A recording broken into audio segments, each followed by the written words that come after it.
Hello viewers, চলে এসে আবারও একটি নিউজ নিয়ে বিনোদন জগতের।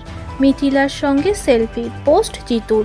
কোন ইঙ্গিত দিলেন অভিনেতা? ছবি ঘিরে হইচই। ব্যক্তিগত জীবন নিয়ে চর্চায় অভিনেতা জিতু কমল। নবনীতা দাসের সঙ্গে বিচ্ছেদ নিয়ে চর্চায় তাদের দুজনাই সোশ্যাল মিডিয়ায় পোস্ট। যদিও সেসব অতীত, মাথা ঘামানোর সময় নেই জিতুর, ব্যস্ত কাজে।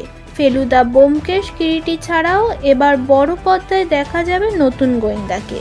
ফেলু, মিথির, ব্যোমকেশ একেন অনেক তো হলো, মিতিন মাসি, সুব্রত শর্মার সরব সোনাদারা এখন পিছিয়ে নেই।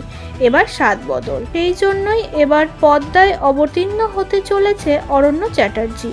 এই নতুন গোয়েন্দা এবার রহস্য সমাধান করবেন। এই নয়া গোয়েন্দা ফ্র্যাঞ্চাইজির প্রধান চরিত্রে অর্থাৎ অরণ্যের চরিত্রে দেখা মিলবে জিতু কমলের। নতুন প্রজেক্টেরই সূত্রই রাফিয়াত রশিদ মিথিলার সঙ্গে একটি ছবি পোস্ট করেছেন জিতু। সেলফি তুলে তো সোশ্যাল মিডিয়ায় পোস্ট করে অভিনেতা, লিখেছেন অরণ্যর প্রাচীন প্রবাদ। আর এই নতুন প্রজেক্টের কারণেই মিথিলার সঙ্গে ছবি পোস্ট করেছেন অভিনেতা। সেই পোস্ট ঘিরেই পড়েছে হইচই। আবারও একটি নতুন চরিত্রে দেখতে পারবো আমরা জিতু কমলকে।